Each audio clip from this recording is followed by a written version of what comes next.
Yang tinggal Ki Bagus Hadikusumo tanggal 18 Agustus 45 ditekan. Kenapa nggak disebut Piagam Jakarta? Wah, ada persoalan serius karena Indonesia Timur akan memberontak dan tidak mau merdeka, memisahkan diri. Saya duga waktu itu orang Indonesia itu dua, Dr. Samratulangi dengan Ratu Harari itu loh. Ya, itu. Dan juga ditambah Kaigun Jepang. Oke, kata Ki Bagus, kalau begitu coretlah 7 kata, tapi ketuhanan ditambah ketuhanan yang Maha Esa. Itu diterima sampai hari ini. Jadi rumusan Pancasila yang hari ini yang benar adalah 18 Agustus 45, bukan 1 Juni pikirannya Soekarno, bukan. Tapi Jokowi karena dia penjahat politik, dia penjahat hukum, sekaligus penjahat sosial budaya, ideologi, dia penjahat. Ya. Saya berani bilang dia penjahat, ada dasarnya. Coba buka deh Quran surat 6 ayat 123, supaya jangan kita ini dituduh macam ini, kan medsos berkedar kemana-mana ini. Dia ini penjahat gitu loh, Daldo. Kalau mau terang-terangan ngelawan, penjahat hukum, penjahat politik, penjahat sosial ekonomi, dan juga penjahat ideologi. Bahkan dia perampok ideologi dalam konteks kekiniannya. Coba 123 ya. 123. Ya. Dan demikianlah pada setiap negeri kami jadikan pembesar-pembesar yang jahat agar melakukan tipu daya di negeri itu. Tapi mereka hanya menipu diri sendiri.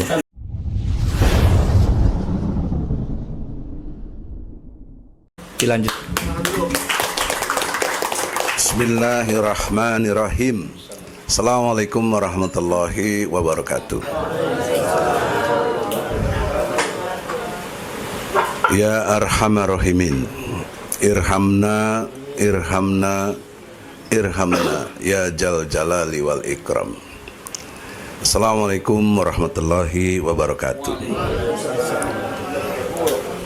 Pola pikir saya dibangun dari 3 tahap. 1, persepsi. 2, kesadaran. 3, pentaatan.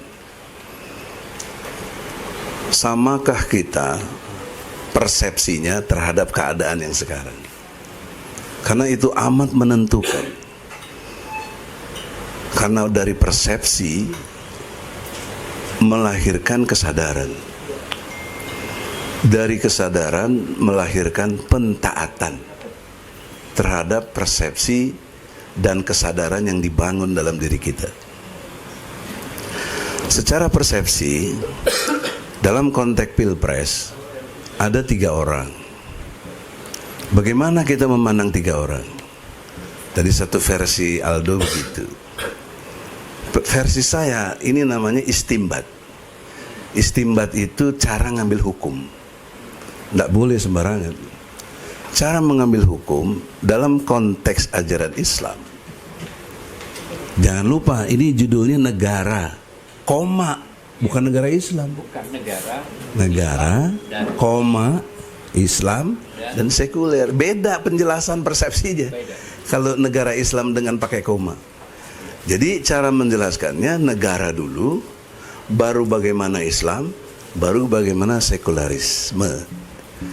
Nah, konsep negara dalam perspektif baru dikaitkan dengan ajaran Islam. Baru nanti kita lihat bagaimana sekularisasinya dalam konteks sekarang pilpres. Itu harus didalami apa yang dikatakan Mas Anton dengan Saudara Yani juga, yang telah lebih dulu bicara, juga Yusuf dan Aldo tadi. Tapi satu kata kuncinya, persepsi kita masih tidak sama dalam memandang negara ini. Nah, maka supaya kita sama, kita harus berangkat dari persepsi yang sudah real menjadi undang-undang, yaitu Pancasila dan UUD 45. Nah, kita melihat dalam konteks pembukaan Undang-Undang Dasar 45, bisa dibaca ada nggak? Ini dulu deh. Satu ajaran Islamnya dulu lah. Yang Al-Maidah 54. Jadi kita berangkat dari persepsi ini. Kenapa jadi sekuler? Kenapa kok ke negara kita begini? Karena bangunan persepsi kita tidak seperti yang Allah mau dalam membangun generasi. Ya, saya mengistilahkan Allah inginnya muncul generasi takwa. Jadi persepsi saya harusnya Indonesia ini menuju Indonesia bertakwa. Bukan Indonesia maju, bukan Indonesia hebat, bukan Indonesia makmur, ya, tapi Indonesia bertakwa. Yang kayak apa? Ada 5 poin menurut surat Al-Maidah ayat 54. Tolong dibacakan. Wahai orang-orang yang beriman, siapa di antara kamu yang murtad dari agamanya, maka Allah akan mendatangkan suatu kaum yang dia mencintai mereka dan mereka pun mencintainya, yang bersikap lemah lembut terhadap orang-orang mukmin dan bersikap tegas terhadap orang-orang kafir. Terus Sudah itu. belum ada, itu baru 3, 2 lagi. Nanti Qurannya yang mana dipakai? Ini dipakai. Kurang itu. Yang keempatnya berjihad. Yang keempat berjihad. Yang kelimanya tidak takut dibully atau tidak takut dicela. Ini Al-Maidah 54. Nah, pertanyaan seriusnya, bagaimana yang murtad itu? Kan tadi judul awalnya banyak orang yang murtad. Murtad itu keluar dari agama. Nanti dipersepsikan ke negara, ke ajaran Islam dan sekularisme. Fokusnya di sini. Ya. Oleh karena itu, di dalam melihat konsep negara, yang Allah inginkan negara itu dalam konteks Islam yang mengurus rakyatnya itu orang-orang yang Allah cintai, sehingga dia mencintai Allah. Orang-orang yang berkasih sayang sesama muslim, orang-orang yang bersikap keras kepada orang-orang kafir, orang-orang yang berjihad, orang-orang yang tidak takut dibully. Nah, karena dulu belum ada internet, Allah kasih istilah tidak takut dicela. Celaan-celaan itu kan bully sampai hari ini. Nah, dan juga ini penting bagi orang yang merasa ibadahnya bagus. Jangan karena kau merasa hebat, yang pakai kerudung misalnya wanita, karena kesadarannya. Bukan, karena Allah mencintainya, sehingga dia mencintai Allah, sehingga tergerak. Ya, Allah mencintai Adinda Ahmad Yani, sehingga masih konsisten dengan masuminya. Kalau Allah nggak mencintai dia, nggak dibikin sekuler dia cara berpikirnya. Gitu loh cara memahami. Ya, ada contoh terbaik. Ali Mukhtar Ngabalin itu anak buah saya dulu. Saya ketua umum PPMI, dia staf saya. Termasuk Hamdan Julfa juga. Tapi Anda lihat bagaimana si Ali Mukhtar Ngabalin itu. Ya. Karena Allah tidak mencintainya, dia tidak mencintai Allah. Berakibat apa? Dia tidak bisa kasih sayang sama muslim. Dia tidak berkeras kepada kafir, malah bersama dengan kafir, malah ceramah di gereja dan lain sebagainya. Apalagi dia berjihad, tidak berjihad. Siapa yang berjihad, dia malah sikat habis. Dan dia tidak takut dibully, dicela kayak apapun udah don't care. Nah, jadi orang yang murtad adalah orang yang tidak dicintai Allah, sehingga dia tidak mencintai Allah. Kebalikan dari yang 5 tadi. Nah, jadi persepsinya kita harus bangun kepada diri kita. Apakah Anda merasa dicintai Allah enggak? Apa ukurannya? Taat. Contoh satu sisi, tadi ini semua yang hadir di sini sholat subuhnya di masjid enggak? Kalau ya alhamdulillah. Karena ada ukuran baru menurut pikiran saya. Selama ini kita tahu munafik itu 3 berdasarkan hadis. Ngomong bohong, janji ingkar, kemudian diberi amanah khianat. Nah, saya lihat di An-Nisa, surat An-Nisa ayat 142, orang-orang munafik itu kalau sholat malas dan menimbulkan riya. Itu supaya dipuji orang. Ukurannya sholat subuh. Apalagi Nabi bilang kalau sholat subuh sunnahnya aja 2 rakaat lebih hebat seisi langit dan bumi. Saya mikir kok bagaimana sholat 2 rakaat bisa lebih hebat dari seisi langit dan bumi. Saya merenungkan dengan sederhana, lewat nafas. Kalau kita bangun tidur sudah tidak bernafas, ada artinya kan langit dan bumi? Nggak ada, nothing. Langit dan bumi udah mati, udah jadi mayat. Jadi mumpung nafas masih diberikan oleh Allah, bersyukurlah kepada Allah, taatlah kepada Dia. Minimal sholat subuhnya di masjid buat laki-laki. Nah, kalau belum, Anda termasuk malas dan termasuk munafik. Nggak bisa dibantah, Quran boleh baca An-Nisa 142. Nah, jadi cara berpikir membangun satu negara, isinya itu harus rakyat yang tidak murtad kepada Allah.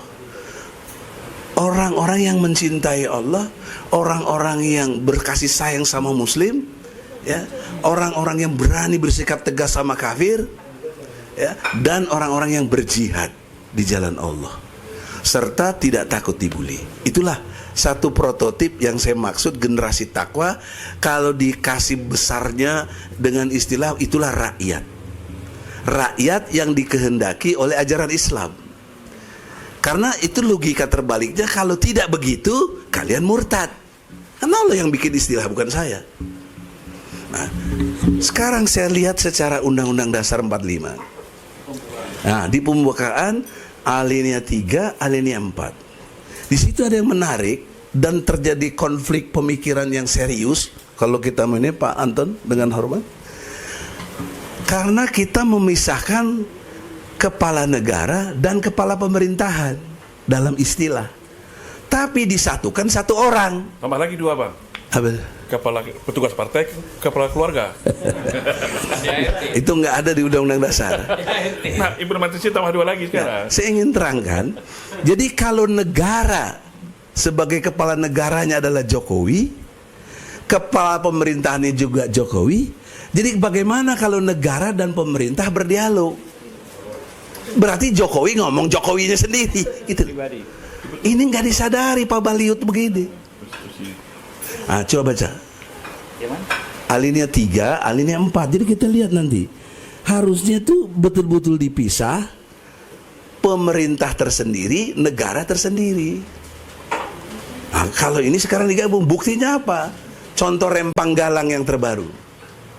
Dia mengklaim atas nama negara. Itu tanah negara. Negara lah yang harus bagi-bagi. Terus dia bertindak sebagai negara, siapa? Dia sebagai pemerintah. Wah, itu kan otoriter yang luar biasa, menyimpang dari Undang-Undang Dasar 45. Nggak paham gitu. Jadi jika disimpulkan, Ya. makna pembukaan Undang-Undang Dasar 1945 alinea 1 sampai 4 adalah alinea pertama. Alinea 3, 4 aja. Ya. Alinea ketiga 4 ya. Alinea ketiga mengandung makna pengukuhan, makna dari proklamasi yang luhur. Pengukuhan bahwa dasar negara kita ini Allah. Ya. Nah, sejarahnya saudara, tadi sudah disinggung ini oleh Anton. Itu dalam perspektif abad. Wali Songo itu abad ke-15 menuju ke-16. Ya. Dulu Indonesia ini filosofisnya animisme, bahkan politeisme, dan menjadi sinkretisme, sehingga banyak kemusyrikan. Apa kemusyrikan yang utama terjadi? Jokowi perintahkan para gubernur untuk mendatangi IKN di Kalimantan, bawa kendi isinya air dan tanah. Dengan persepsi, dengan bawa kendi isinya air tanah itu Indonesia bersatu. Kan blow on itu sebenarnya. Ini blow on, sinkretisme itu. Tapi gubernur semuanya ikut, termasuk Anies ikut. Nggak berani ngelawan. Padahal itu kemusyrikan. Ada lagi terus di Mandalika, untuk mengawal supaya tidak ada hujan, panggil pawang hujan, tapi kehujanan. Si Rara, coba. dibayar mahal. Ini kan kemusyrikan di depan mata kita nggak bisa berbuat banyak. Kenapa? Aldo menyingkatin soal setan. Sekarang saya tanya, bagaimana cara setan menggoda? Quran menerangkan. Coba buka surat 22 ayat 52. Ya, surat Al-Hajj, ya, surat ke-22 ayat 5. Ini cara setan menggoda ini. Menarik sekali dalam konteks kalau dia itu kan nggak kasih indikasi bagaimana setan menggoda. Quran menerangkan sehingga selalu dia abadi, sehingga dia selalu bersama kita, gitu loh. Bagaimana caranya? Coba 52 ayat 22 ayat 52. 22 ayat 5. Ayat 52. Qurannya dengan yang begitu ente. Ayat berapa? 52. Ini ya. Al-Hajj 22 ayat 52. Ya, ini agak sabar sedikit ya, supaya kita ada pencerahan nih. Kalau tadi kan nggak ada singgung-singgung Quran. 22 itu Al-Hajj. Dan kami tidak mengutus seorang rasul. Ya, terus baca. dan kami tidak mengutus seorang rasul dan tidak pula seorang nabi sebelum engkau Muhammad, melainkan apabila dia mempunyai sesuatu. Sesuatu jangan nggak dilengkapi, sesuatu keinginan. Makanya baca aja nih, ini Qurannya salah ngambilnya kok. Dan Kutip. kami tidak mengutus seorang rasul dan tidak pula seorang nabi sebelum engkau Muhammad, Ya. melainkan apabila dia mempunyai suatu keinginan, setan pun memasukkan godaan-godaan ke dalam. Itu pertanyaan serius ya. Ada nggak manusia yang tidak punya keinginan? Nggak ada. Disitulah setan masuk. Misalnya si Jokowi pengen 3 periode, masuk tuh setan dengan pikiran-pikiran jahatnya. Dari mana saya tahu ada pikiran jahat? Baca surat Toha, surat 20 ayat 120. Jadi Quran itu kalau kita tadaburi, dia punya logika. Bukan tafsir, ini bukan tafsir, saya tidak menafsirkan. Saya hanya membacakan ayat-ayat Quran. Ini yang terbaru menurut pikiran saya, metodologi tadabbur Quran. Beda dengan tafsir. Coba baca. Kemudian setan membisikkan pikiran jahat. Dah tuh. Setelah keinginan, ya, masuk lewat pikiran jahat. Makanya orang nggak gampang terhindar dari godaan setan. Susah sekali. Karena dia melekat dalam keinginan dan pikiran. Nah, maka caranya Allah kasih tahu. Surat 20 juga ayatnya 4, 5, 6 2, 3, 4. Coba. Surat Toha tadi juga. Kami tidak menurunkan Al-Quran ini kepadamu Muhammad agar engkau menjadi susah. Nah, kita memandang Quran susah, padahal Allah kasih Quran ini supaya kita mudah. Logikanya terbalik. Kalau nggak ada Quran, bagaimana nentuin halal haram? Bagaimana nentuin baik buruk? Nah, kita dengan ada Quran jadi susah. Itu keliru pemikirannya. Lanjutin lagi ayat 3, 4. Melainkan sebagai peringatan bagi orang yang takut kepada Allah. Nah, kalau kita takut sama Allah, kita ikuti Al-Quran itu. Ayat 4-nya. Diturunkan dari Allah yang menciptakan bumi dan langit yang tinggi. Iya. Terus Ayat 4-nya. ayat 5-nya. Yaitu yang maha pengasih yang bersemayam di atas arsy. Ya. Ars itu space and time, ya. Ruang dan waktu. Ars, sehingga dia bersama kita dimanapun kita berada. Karena di dunia ini nggak ada yang lepas dari space and time. Ini teori ruang dan waktu. Panjang kalau saya harus jelaskan dalam konteks Islam ya. Tapi terus lagi baca lagi. Mulai dari situ terus sampai 11, 12, 3 atau berapa? Saya lanjutin aja dulu. Miliknya lah apa yang ada di langit, apa yang ada di bumi, apa yang ada di antara keduanya, dan apa yang ada di bawah tanah. Terus. Dan jika engkau mengeraskan ucapanmu, sungguh dia mengetahui rahasia dan yang lebih tersembunyi. Dialah Allah, tidak ada Tuhan selain Dia yang mempunyai nama-nama yang terbaik. Iya, terus. Dan apakah telah sampai kepadamu kisah Musa? Ya terus. Jika dia Musa melihat api, lalu dia berkata kepada keluarganya, tinggallah kamu di sini. Sesungguhnya aku melihat api. Mudah-mudahan aku dapat membawa sedikit nyala api kepadamu, atau aku akan mendapat petunjuk di tempat yang api itu. Terus dikit lagi. Maka ketika dia mendatanginya ke tempat api itu, dia dipanggil, wahai Musa, sungguh aku adalah Tuhanmu, maka lepaskanlah kedua terompahmu, karena sesungguhnya engkau berada di lembah yang suci, tua. Ya, itu ya. Saya ulangi. Lepaskan kedua terompahmu. Pertanyaannya, Bos, apa kedua terompah itu? Nah, umat Islam memahaminya, kan tadi saya bilang judul utamanya persepsi. Sangat sempit. Bakiak, sendal, sepatu, kalau masuk masjid lepas. Nggak bisa ngadepin setan begitu. Yang harus dilepaskan dalam konteks kehidupan ini persepsi kita. Jangan terpengaruh oleh perasaan dan pikiran. Itu yang lo mau. Lepaskan itu perasaan dan pikiranmu. Karena perasaan dan pikiran itulah yang mengganjal kamu untuk bisa taat kepada Allah. Atau syahwat keinginan nggak? Itu begitu. Korek. Gitu. Nah, kalau ini kan nggak jelasin bagaimana setan menggoda, saya jelasin. Dan ngatasinnya juga jelas. Pakai Quran, bukan pendapat saya. Makanya profesor di akhir khatam halusnya. Dapat Alhamdulillah. cocok barang Ya, tuh. Nah, kemudian istimbatnya dalam konteks nosohat itu haram, menurut saya tidak tepat. Justru dalam konteks sekarang ini wajib jatuh hukumnya. Kenapa? Karena lawannya jelas-jelas membawa program dan lain sebagainya itu ke jalan setan tadi. Dia tidak bisa melepaskan keinginannya. Satu contoh saja, kalau Prabowo menang ataupun Ganjar menang, dia akan meneruskan IKN. Yang kalau Anies enggak, terang-terangan. Karena itu tidak benar. Jadi kalau kita tetap mendukung yang mereka itu, meninggalkan Anies, apalagi dibilang haram, bagaimana kita mau tergerak memilih?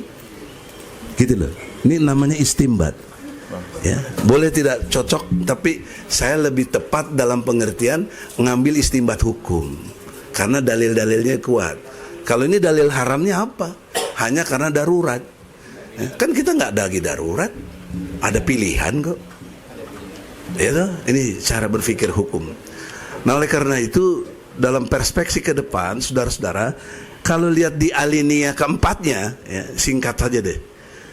Dari pembukaan Undang-Undang 45 itu kita membentuk pemerintahan untuk negara Republik Indonesia. Jadi pemerintahan itu tersendiri, negara itu tersendiri. Apa isi negara itu? 4. 1 rakyat, 2 wilayah, 3 hukum, 4 pengakuan internasional. Itu baru disebut negara. Dan sisi lain pemerintah. Makanya kepala pemerintahan dengan kepala negara mestinya pisah. Dan juga diturunkan menjadi sila ketuhanan yang Maha Esa. Ini sejarahnya relatif panjang tapi sangat menohok untuk kemenangan kita. Tapi tadi antum melihat kita sepertinya kalah diukur dari pihak Sumpah Pemuda. Justru kita menang justru kalau mengerti substansi. Ya, tidak bermaksud kita berbeda, tapi ini kan pendalaman. Yaitu kalau konteksnya syariat yang dimaksud dengan Piagam Jakarta, ketuhanan dengan kewajiban menjalankan syariat Islam bagi pemeluk-pemeluknya. Ini justru pada waktu itu kita menang ngelawan Soekarno. Karena Soekarno pikirannya tanggal 1 Juni 1945 ketuhanan ditaruh nomor 5 dengan yang berkebudayaan. Betul? Nah, diprotes oleh kaum muslimin, tokoh-tokohnya juga termasuk ada Maramis, dilakukan Piagam Jakarta 22 Juli 45, cuma jarak 3 minggu. Berubah itu Pancasila yang ada menjadi ketuhanan dengan kewajiban menjalankan syariat Islam. Nah, tapi dalam sejarahnya Soekarno dan Hatta tidak jujur di dalam mengungkap di kemerdekaan 17 Agustus. Harusnya diungkap, ini kan hasil kajian. yang sudah disepakati, udah ditandatangan, itu. Nah, karena Ki Bagus sudah, karena Wahid Hasim Udah pulang semua. udah pulang, itu kan ada cerita itu. Ya, betul. Haji Agus Salim, udah pulang, Kahar Muzakar. Yang tinggal Ki Bagus Hadikusumo, tanggal 18 Agustus 45. Ditekan, kenapa nggak disebut Piagam Jakarta? Wah, ada persoalan serius karena Indonesia Timur akan memberontak dan tidak mau merdeka, memisahkan diri. Saya duga waktu itu orang Indonesia itu dua, Dr. Samratulangi dengan Ratu Harari itu loh. Ya, itu. Dan juga ditambah Kaigun Jepang. Oke, kata Ki Bagus, kalau begitu coretlah 7 kata, tapi ketuhanan ditambah ketuhanan yang Maha Esa. Itu diterima sampai hari ini. Jadi rumusan Pancasila yang hari ini yang benar adalah 18 Agustus 45, bukan 1 Juni pikirannya Soekarno, bukan. Tapi Jokowi karena dia penjahat politik, dia penjahat hukum, sekaligus penjahat sosial budaya, ideologi, dia di penjahat. Ya. Saya berani bilang dia penjahat, ada dasarnya. Coba buka deh Quran surat 6 ayat 123. Supaya jangan kita ini dituduh macam ini, kan medsos berkedar kemana-mana ini. Dia ini penjahat gitu loh, Daldo. Kalau mau terang-terangan ngelawan, penjahat hukum, penjahat politik, penjahat sosial ekonomi, dan juga penjahat ideologi. Bahkan dia perampok ideologi dalam konteks kekiniannya. Coba 123 ya, ya. 123. Iya.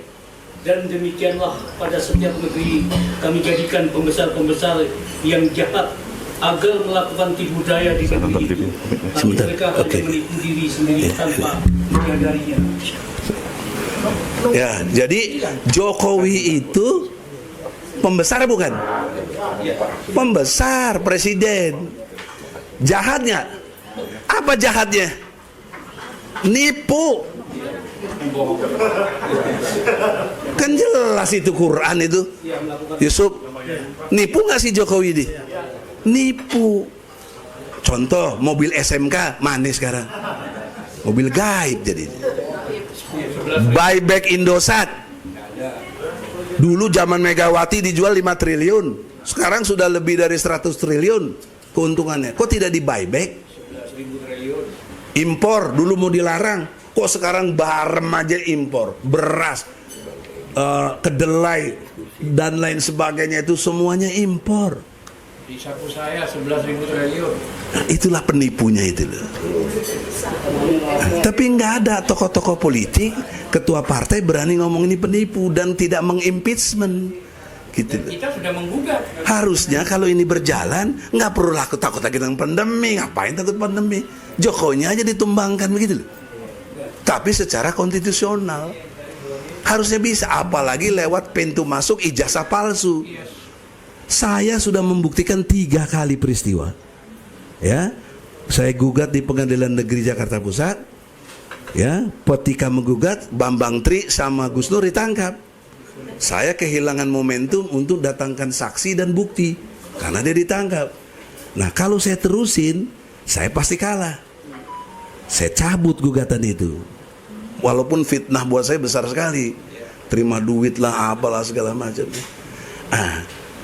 Karena Bambang Tri dan Gus Nur ditangkap, maka berpindah dari peristiwa perdata yang berkewajiban saya harus membuktikan, tapi dengan saya cabut dan berubah menjadi pidana, beban pembuktian ada pada jaksa.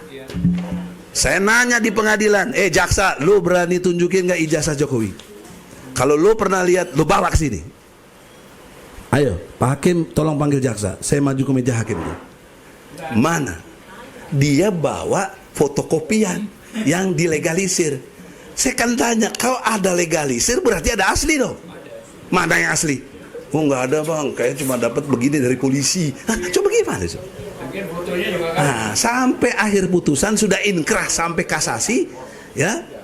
Pertama di PN diputus 6 tahun, saya gugat lagi banding, dikurangi jadi 4 tahun. Pertama tuntutannya 10 tahun. Jadi saya udah berusaha. Jadi kalau kategori menang saya. Orang tuntutannya 10 tahun, jatuhnya sekarang terakhir 4 tahun. Itu pun kita tetap gugat lagi sekarang di Pengadilan Negeri Jakarta Pusat dengan alat bukti bahwa tidak ada ijazah aslinya. Dan orang banyak keliru yang dipersoalkan seolah-olah UGM. Bukan, yang saya gugat itu SD, SMP, SMA. Gitu loh. Dihadirkan 30 saksi. Saksi dari kita 3. 1 Rocky Gerung, ahli filsafat. 2 Profesor Aceng, ahli bahasa. 3 Muhammad Taufik, ahli pidana. Nah, kita unggul semua di situ. Dia 27 orang. 5 ahli, 22-nya fakta seperti kepala sekolah, ya, teman SD-nya, ya, tempat sebangkunya. Namun tidak ada yang pernah lihat ijazah aslinya. Kan aneh gitu loh. Bahkan buku induk. Nah, ini menarik. Ada nomor 14, 15, 16, yang hilang 14, yang ada nama Jokowinya, katanya bukunya induk hilang. Coba bagaimana coba? Yang punya kesaksian tuh Hardi tuh, semua lengkap tuh, itunya CD-nya tuh. Nah, oleh karena itu saudara-saudara, kaitan dengan negara Islam dan sekularisme, saya ingin nerangkan sederhana aja soal sekularisme ini. Kalau ditanya tadi antum sejak kapan? Kalau dalam politik justru Jokowi yang mengukuhkan. Karena Jokowi pernah bilang, jauhkan agama dari politik. Politik jangan dicampur adukan dengan agama. Itu Jokowi yang ngomong. Presiden-presiden sebelumnya nggak ada. Tapi kalau dilihat dari sistem pendidikan, jauh sebelum kemerdekaan sudah sekuler. Dari mana bukti saya? SD, SMP, SMA, universitas, ini di bawah Kementerian Pendidikan Nasional, sebelah sini Ibtidaiyah, Sanawiyah, IAIN, UIN, ya. Itu di bawah Kementerian Agama. Urusannya akhirat, yang sini urusannya dunia. Ini kan bertentangan dengan doa kita. Robbana atina fid dunya hasanah wa fil akhirati hasanah wa qina adzabannar. Jadi sekularisme yang sekarang, anak didik kita, coba bayangkan pakai otak gitu. Sudah dibikin sekuler, kita bayar lagi coba. Sekolah, bagaimana gimana coba? Padahal menurut pasal 31 ayat 3 UUD 45 loh nih. Pendidikan itu harus mengarah kepada anak-anak yang beriman dan bertakwa serta berakhlak mulia. Itu, tapi kita nggak dibawa ke sana. Justru pendidikan sekarang, pendidikan agama dihapus, diganti dengan budi pekerti. Kok diam saja gitu loh? Sekelas majelis ulama diam saja. Sekelas wakil presiden yang katanya ulama juga nggak protes, nggak apa. Coba bayangkan negeri kita ini. Menterinya dia kawin, menteri pendidikannya kawin nggak jelas. Menteri pendidikannya kan tukang ojek, susah lagi. Maksudnya kawin istrinya Kristen. Nah, ya. Jadi oleh karena itu, saudara, ini bahaya buat kita anak cucu. Karena sistem masih berlaku. Dan di sini saya protes sama Anies. Saya dukung Anies, tapi saya tidak menjilat. Saya ingatkan Anies, dia nggak menyentuh soal ini. Padahal dia pernah menteri pendidikan. Kenapa dia tidak merubah sistem? Nah, Bronis tolong kasih tahu, ini pendidikan sekuler. Dia nggak mikirin ini, dia melompat cara berpikirnya. Yang kita bicara di buku Anda itu, apa melompatnya? Diwakili oleh ketua timnasnya, Jenderal Saugi. Apa dia bilang? Kita udah satu nusa, satu bangsa. Kita sudah satu bahasa. Kita sudah satu bahasa persatuan, ya, bahasa Indonesia. Cuma satu yang kurang, kita belum satu kemakmuran. Ini menurut saya lompatan logika. Bagaimana mau mencapai kemakmuran, pendidikannya blow on begini, dibuat sekuler. Dan anda asal tahu, ini hasil penelitian dari Monash University di Melbourne. 73% rakyat Indonesia tidak bisa baca Quran. 75% tidak sholat. Lalu Anies mau menggelar keadilan apa? Mau nyampe makmur apa? Kalau orang nggak sholat, maka berlaku perintah Allah, tidak terjadi tercegahnya keji dan mungkar. Karena sholat, inna sholata tanha anifasai wal mungkar. Jadi sholat itu ukuran yang harus berdampak terhadap satu perubahan, jangan sampai kita melakukan kekejian dan kemungkaran. Nah, saya penelitian kecil-kecilan di Bogor ada 3 penjara misalnya. Ya, di Peledang, di dekat Sawangan. Itu orang-orang yang masuk penjara rata-rata tidak sholat. Kalaupun sholat nggak beres lah, udah pasti. Karena kalau sholatnya beres kan Allah yang janji tercegah dari kejadian kemungkaran. Ya kita aja ukur sendiri, subuhnya aja males, ya. Pasti kadang-kadang nimpe-nimpe juga gitu, dan lain sebagainya. Nah, itu contoh. Ini penelitian. Jadi 25% yang sholat, ya, yang nggak bisa baca Quran 73%. Jadi oleh karena itu, ini negeri tolong diingatkan, kalau takdirnya Anies menang atau kita gesa, termasuk ini, makanya kita wajib milih dia, ya. Jangan dilihat haram sebagai darurat, brother.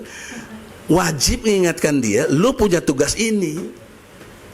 Apa yang dia mesti tugaskan? ASI, A-nya Al-Quran, S-nya sholat, I-nya infak atau zakat. Dari mana saya tahu? Buka surat 21 ayat 73. Itu Allah mau buat pemimpin. Dan cukup 3 ini. Ini Allah janji tijaroh lan tabur, satu bisnis yang gak akan rugi bagi suatu bangsa kalau dia menjaga sholatnya, dia bayar infak, dan dia tercerahkan cara pikirnya dengan Al-Quran. Jamin dari Allah. Coba baca 21 ayat 73. Ya. Jadi logika Quran itu harus dijaga betul, jangan menurut kumaha aing sesunama. Ya. Dan kami menjadikan mereka itu sebagai pemimpin-pemimpin yang memberi petunjuk. Nah, sebentar dulu. Pemimpin dijadikan oleh Allah untuk apa? Memberi petunjuk. Berpetunjuk dengan apa? Dengan perintah kami, dan kami wahyukan kepada mereka. Jadi petunjuknya itu harus berdasar wahyu Al-Quran sebagai pemimpin. Yang kedua, kepada mereka agar berbuat kebaikan, agar melaksanakan sholat, ya, menunaikan zakat, infak, zakat, dan hanya kepada kami mereka menyembah. Nah, itu sebenarnya kalau program jadi pemerintah Indonesia itu sebenarnya gampang, bos. Ajarin aja 3 ini sebentar. Kau pakai teori-teori ekonomi begini, Bogor, itu pedut itu menurut saya. Gak percaya dengan Quran, itu. Jadi coba bayangkan nih, andai kata ya konteksnya ini ya dipakai, dan kita juga pakai UUD 45 sebagai hukum positif. Ya, ini kan petunjuk nih. Misalnya pasal 10 UUD 45 mengatakan Presiden sebagai Panglima Angkatan Darat, Angkatan Laut, Angkatan Udara. Pasal 11-nya, Presiden dapat menyatakan perang dengan persetujuan Dewan Perwakilan Rakyat. Saya berandai-andai kalau hari ini Egy Sujana Presiden, saya serang itu Israel tuh. Saya Panglima kok. Egy Pro Presiden. Ya. Apalagi soal pandemi, aduh itu cemen menurut saya. Kita serbu aja. Buat apa ada Kopassus hebat-hebat? Buat apa ada Brimob? Buat apa ada Paskas segala macam? Udah bayarnya mahal gajinya, ya. Kok nggak digunakan? Dan Jokowi lewat si Retno mengasih solusinya, blow on lagi, bikin 2 state. Oke lah, Palestina kita tuju merdeka, tapi Israel juga boleh berdiri. Nih, blow onnya di mana coba? Ente siapa namanya? Hah? Idal. Ente punya halaman rumah, dirampok sama orang, dirampas sama orang. Sikap ente gimana? Yang bela lah. Lawan. Terus ada orang yang ngasih, udahlah, Zal, separuh kasih dia lah, Zal. Ente separuh, dia separuh. Kan begitu blow on itu. Di PBB lagi ngomongnya. Nah, itulah karena background berpikirnya sekuler, nggak taat sama Allah tadi, yang 5 hal penting tadi. Jadi kombinasi negara satu sisi, Islam ajaran satu sisi, dan sekularisme ini harus menyatu. Tidak boleh lagi kita sekuler, gitu kata Gusnya, dengan cara taat sama Allah. Yaitu 3 saja, ASI. Nah, yang terakhir nih, surat Fatir, surat 35 ayat 29. Ya, di situ kita closing, kalau mau tanya jawab. Yang jelas nggak bakal salah, masa Al-Quran salah? Ngapain kita imani kalau salah? Fatir 35 ayat 29. Sesungguhnya orang-orang yang selalu membaca kitab Allah. Nah, selalu ya, bukan kadang-kadang. Kita ini kalau diukur dengan Al-WA, kita lebih seneng baca Al-WA daripada Al-Quran. Nggak tahu ini Dajjal loh. Dajjal kan mata satu. Dajjal hari ini tuh ini handphone. Kita diatur sama handphone. Apa namanya? Al-WA. Al-WA, bukan Al-Quran. Padahal Allah bilang harus selalu baca Al-Quran. Coba yang kedua. Dan melaksanakan sholat dan menginfakkan sebagian rezeki yang kami anugerahkan kepadanya dengan diam-diam dan terang-terangan. Mereka itu mengharapkan perdagangan yang tidak akan rugi. Ya, mana pernah Kiai, siapa tunjukin sama saya yang ahli-ahli ceramah? Adi Hidayat, Abdul Somad, Mama Dede, terus yang di TV siapa tuh yang jamaah. Ada nggak yang ngajarin begini? Nggak ada, bos. Selalu baca Quran, jaga sholatnya, bayar infak. Itu tijarul lam tabur. Mereka tidak pernah bisa menerangkan apa hubungan sholat dengan bisnis, apa hubungan baca Quran dengan bisnis, apa hubungan infak dengan bisnis. Allah bilang ini bisnis yang nggak bakal rugi. Nah, kalau ini jadi program Anies untuk menata Indonesia, jaga saja, rawat rakyatnya ini, sholatnya dijaga, nggak ada kekejian kemungkaran ini. Dan ini hasil penelitian. Saya pernah bandingkan Kanada dan Mekah. Jadi Mekah 12 tahun sekali baru terjadi, tapi Kanada selama 20 tahun banyak sekali kemaksiatan. Bayangkan saudara, efektifnya hukum Islam. Ya. Ya. Oleh karena itu, satu contoh misalnya lagi, ya, surat 5 ayat 38, ya, supaya kita ini cinta betul lah sama Quran. Inilah yang benar. Tapi kita takut dibilang politik identitas.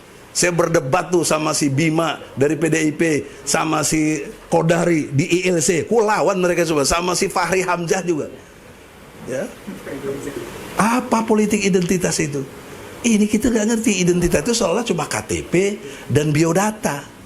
Itu bukan identitas, itu keterangan diri.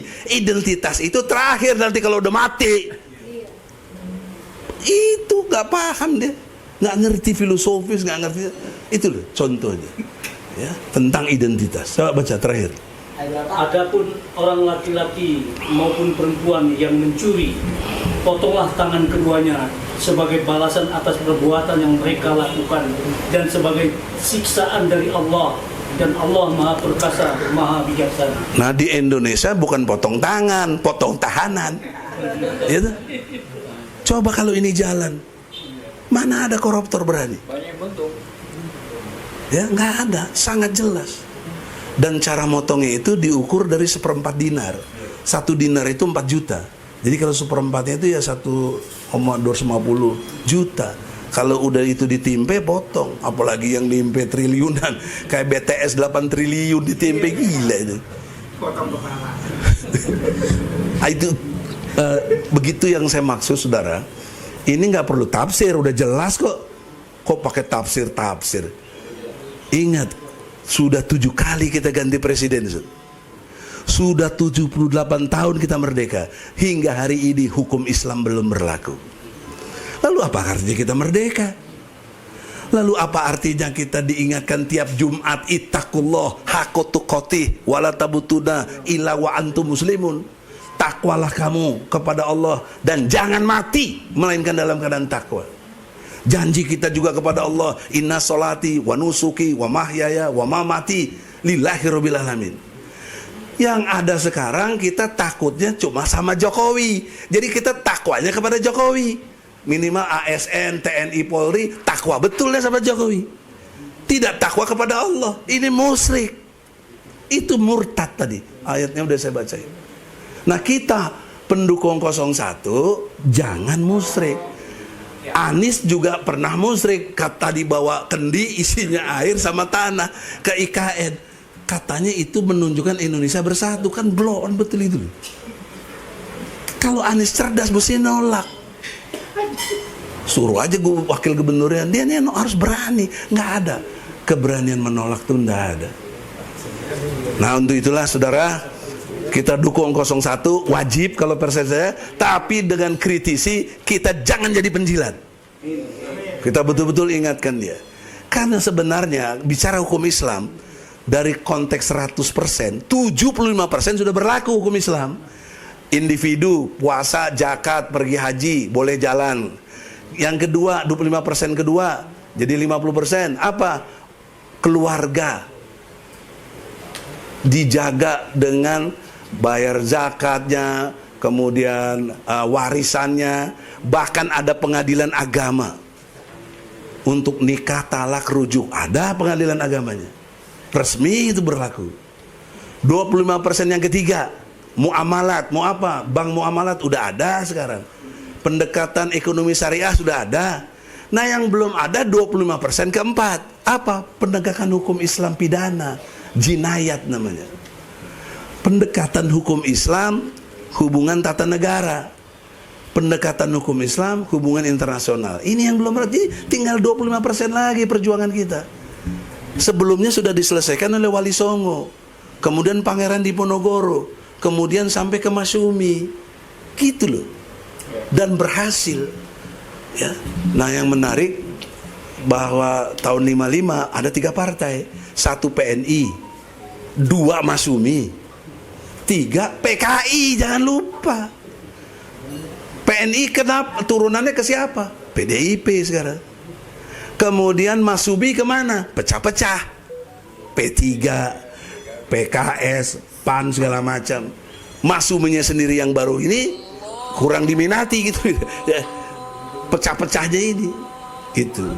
Nah pertanyaannya, PKI kemana bos? Ke PDIP. Nah kita nggak berani ngomong gitu. Harusnya ada Richard Citaning ngomong di situ kan, ada 15-20 juta. Nah jadi teorinya untuk mencegah tadi pandemi, ada teorinya nih, Abdul ada ya, ada surat 5 ayat 23. Ini anomali. Kenapa saya bilang anomali, Aldo? Itu karena Allah pakai diksi serbu untuk kekuatan 2 orang. Serbu biasanya untuk paling tidak 1 peleton, 1 batalion, 1 divisi, pantas serbu. Tapi kok Allah pakai istilah serbu untuk 2 orang. Nah 2 orang itu yang gimana? Coba baca ya, surat 5 ayat 23. Jadi kita mohon di kepala kita itu lebih banyak Al-Quran daripada LPA-nya tadi, supaya kita ini hidupnya benar. Ya, kalau ya, zamannya dulu sama Yani HMI turut Quran hadis, ya, yakin usaha sampai. Dan ceritakanlah Muhammad yang sebenarnya kepada mereka. Bukan ayat 23. Aduh, 2 orang laki-laki di antara mereka yang bertakwa, yang telah diberi nikmat oleh Allah. Serbulah mereka melalui pintu gerbang negeri itu. Ya, serbu 2 orang. Siapa 2 orang di sini? Musa sama Harun. Sekarang 2 orang itu Aldo sama Egi. Kita kenapa apa? Man batas kan kita udah pernah ngawali waktu pandemi pertama. Waktu masih ada Dokter Luis, kita berdua datang ke Mabes Polri, ngelaporin, walaupun ditolak, kita lawan terus. Ini ingat, dia gunakan saya sebagai lawyernya. Oke, kita datang, kita bela. Nah untuk itu maksud saya, kualitas diri kita itu 2 di situ. Sudah pernah mendapat nikmat dan takwa. Nah kalau buat Yani ini udah sempurna, nikmatnya luar biasa deh. Rumahnya bagus, ininya bagus, ya, anaknya bagus-bagus juga, ya. Nikmat, pernah jadi DPR dan takwa, masih sholat subuhnya, ya. Nah, harusnya Yani berani nyerbu, apalagi punya partai. Dua aja, sama berdua aja sama Abdul Hemau aja. Bisa, masing-masing kita begitu, ya. Yusuf Belegur sama siapa, ya. Dan gitu loh. Jadi tidak teoritis kita, praktek langsung, serbu. Nanti akan bergulir kalau kita ditangkap atau kita dibunuh, itu menjadi eskalasi gitu loh. Jadi jangan bilang kalau ada pandemi kita nggak bisa buat apa-apa. Bisa kalau kita mau. Bisa, ayo. Terima kasih. Assalamualaikum warahmatullahi wabarakatuh. Waalaikumsalam.